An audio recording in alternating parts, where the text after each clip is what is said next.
छोटे से गांव में रमेश नाम का एक आदमी रहता था। वह बहुत मेहनती था और सब्जी उगाकर अपने परिवार का पालन पोषण करता था। लेकिन किस्मत उसका साथ नहीं देती थी। दिन रात मेहनत करने के बाद भी वह ज्यादा पैसे नहीं कमा पाता था। इसी वजह से वह हमेशा तनाव और गुस्से में रहने लगा था। उसकी पत्नी सीमा बहुत समझदार और शांत स्वभाव की थी।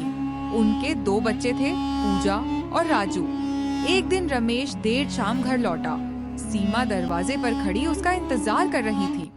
आज तो बहुत देर हो गई जी। कहाँ रह गए थे? क्या हुआ?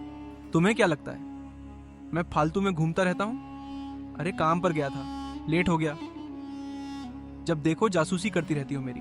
रमेश की बात सुनकर सीमा कहती है, अरे आप तो फिजूल में गुस्सा कर रहे हैं। मैं तो बस आपकी चिंता कर रही थी। तभी रमेश के बच्चे ज्योति और छोटू वहाँ आ जाते हैं और रमेश से बोलते हैं, पापा, कल हमारा स्कूल पिकनिक पर ले जा रहा है। मैं भी जाऊं क्या?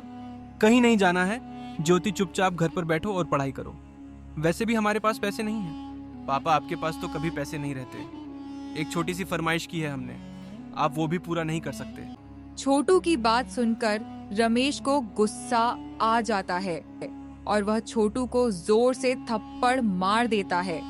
यह देख सीमा भी गुस्से में आ जाती है और रमेश को धक्का देते हुए बोलती है, तुम्हें जरा सी भी अक्ल नहीं है क्या? अगर तुम अच्छा नहीं कमा पाते हो तो इसमें इन बच्चों की क्या गलती है? अगर दोबारा मेरे बच्चों पर हाथ उठाए ना तो मुझसे बुरा कोई नहीं होगा। सीमा की बात सुनते ही रमेश आग बबूला हो जाता है।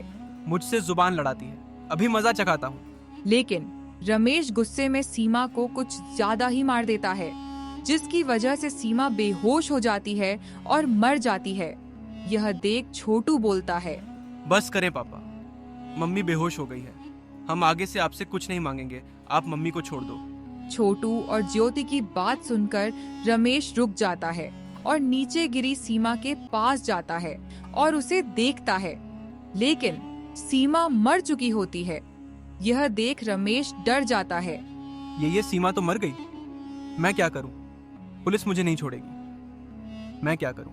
अपनी मरी हुई माँ को देखकर छोटू और ज्योति गुस्से में आ जाते हैं। पिताजी, आपने ये सही नहीं किया। आपने माँ की जान ले ली। हम अभी पुलिस को बुलाकर आपको पकड़वाते हैं। छोटू की बात सुनकर रमेश और भी ज्यादा घबरा जाता है और वहाँ से भाग जाता है। छोटू और ज्योति अपनी माँ सीमा के पास खड़े रोते रहते हैं। गांव वालों को छोटू और ज्योति कुछ नहीं बताते और गांव वाले सीमा का अंतिम संस्कार कर देते हैं। लेकिन रात में छोटू भैया, मुझे अकेले घर में बहुत डर लग रहा है और भूख भी लगी है। ज्योति की बात सुनकर बोलता है, ज्योति, डरने की क्या बात है? मैं हूं ना, मेरे रहते तुम्हें चिंता करने की कोई जरूरत नहीं है। तुम रुको, मैं आता हूँ। छोटू खाने की तलाश में घर से बाहर निकल जाता है, लेकिन उसे कुछ भी नहीं मिलता और वो खाली हाथ वापस आ जाता है। लगता है ज्योति, हमें आज खाली पेट ही सोना पड़ेगा। मुझे बाहर कुछ भी नहीं मिला और घर पर भी कुछ नहीं है। छोटू की बात सुनकर ज्योति बोलती है, तुम चिंता मत करो भैया, मुझे अब भूख नहीं लगी है। फिर छोटू और ज्योति सिर्फ पानी पीकर सो जाते हैं। रात में घर पर जोरों से दस्तक होती है। छोटू और ज्योति नींद से उठ जाते हैं। फिर छोटू जाकर दरवाजा खोलता है। दरवाजे पर सीमा की आत्मा खड़ी होती है। सीमा की आत्मा को देख छोटू खुश हो जाता है। सीमा की आत्मा घर के अंदर आ जाती है। ज्योति भी अपनी माँ की आत्मा को देखकर खुश हो जाती है और सीमा की आत्मा से लिपट जाती है। सीमा की आत्मा भी अपने बच्चों को देखकर रोने लगती है और बोलती है, सही कहा मेरे बच्चों, मैं तुम्हें छोड़कर कहीं नहीं जा पाई और देखो, भगवान ने भी मुझे वापस भेज दिया है तुम्हारे पास। फिर सीमा अपने पास से छोटू और ज्योति को रोटी देती है।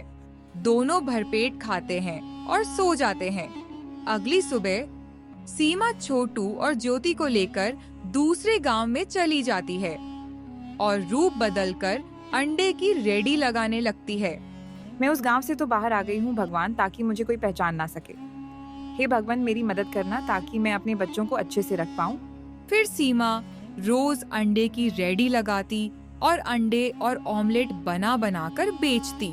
उसके ऑमलेट और अंडे बहुत ही ज्यादा स्वादिष्ट होते, जिसकी वजह से दूर दूर से लोग उसके पास आने लगे।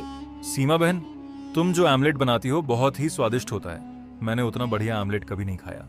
गांव वाले की बात सुनकर सीमा की आत्मा बोलती है, सही में भैया, लेकिन मेरे पति को तो मेरे हाथ का खाना पसंद नहीं है। अच्छा बहन, माफ करना, आपके पति को फिर कुछ नहीं आता जाता, उसे नहीं पता स्वाद कहाँ।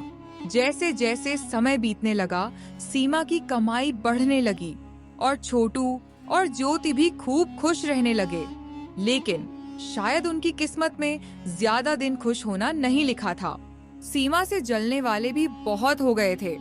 एक दिन महेश नाम का दूसरा रेडी वाला अपने दोस्त कलुआ से बोलता है, जब से ये सीमा यहाँ रेडी लगाने लगी है, तब से हमारी बिक्री बंद हो गई है।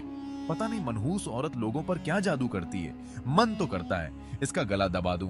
सही कह रहे हो भैया, चाहता तो मैं भी यही हूँ। जब से आई है हमारी तो कमाई ही बंद करवा दी।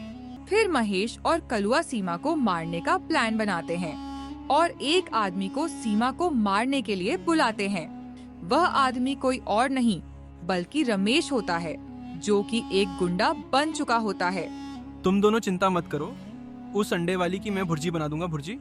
बस तुम दोनों बताओ कि वो कहाँ मिलेगी। फिर रमेश कलुआ और महेश की बताई जगह पर सीमा की रे के पास पहुंच जाता है और सीमा को पीछे खड़े होकर बोलता है, ए औरत, तूने मेरे दोस्तों का काम चौपट कर रखा है। आज तेरा आखिरी दिन है, आज के बाद तू कोई भी रेडी नहीं लगा पाएगी। रमेश की बात सुनकर सीमा की आत्मा पलटती है। रमेश सीमा को देखकर हैरान रह जाता है और डरते हुए बोलता है, सीमा, तू जिंदा कैसे हो गई? मैंने तो तुझे अपने हाथों से मारा था। रमेश की बात सुनकर सीमा हंसने लगती है और बोलती है, तेरी मौत मेरे ही हाथों लिखी है, इसलिए शायद भगवान ने मुझे वापस भेजा है और मैं सीमा नहीं उसकी आत्मा हूँ, समझा। तभी सीमा अपने डरावनी चुड़ैल के रूप में आ जाती है और रमेश को गर्दन से पकड़कर उठा लेती है। रमेश दर्द और दम घुटने की वजह से तड़पने लगता है। छोड़ दे, मुझे सीमा जाने दे, माफ कर दे। मैं कभी ऐसा नहीं करूंगा, माफ कर दे। तभी वहाँ ज्योति और छोटू भी आ जाते हैं। रमेश की ऐसी हालत देखकर छोटू और ज्योति सीमा के पास जाते हैं और बोलते हैं, माँ, आप पिताजी को मत मारो, इनके खून से अपने हाथ मत रंगो, हम दोनों यही चाहते हैं। ज्योति और छोटू की बात सुनकर सीमा रमेश को दूर फेंक देती है और बोलती है, देखा दुष्ट, तेरे इतना बुरा करने पर भी मेरे दोनों बच्चे तेरी जान बचाना चाहते हैं। जा, यहाँ से चला जा। लेकिन तभी वहाँ कलुआ और महेश आ जाते हैं और ज्योति और छोटू को पकड़ लेते हैं और बोलते हैं, बहुत हुआ तुम दोनों का मिलन सीमा, तूने हमारे काम धंधे में बहुत नुकसान किया है, आज उसका बदला लेंगे हम दोनों। ऐसा कहकर महेश और कलुआ अपने एक हाथ में चाकू निकाल लेते हैं और छोटू और ज्योति की गर्दन पर रख देते हैं। लेकिन तभी वहाँ खड़ा रमेश उन दोनों को जोर से धक्का देता है। महेश और कलुआ गिर जाते हैं, जिसकी वजह से छोटू और ज्योति आजाद हो जाते हैं। ये तूने क्या किया रमेश? अब इनसे पहले तेरा नंबर आएगा। ऐसा कहकर महेश और कलुआ रमेश को चाकू मार देते हैं। रमेश घायल होकर गिर जाता है।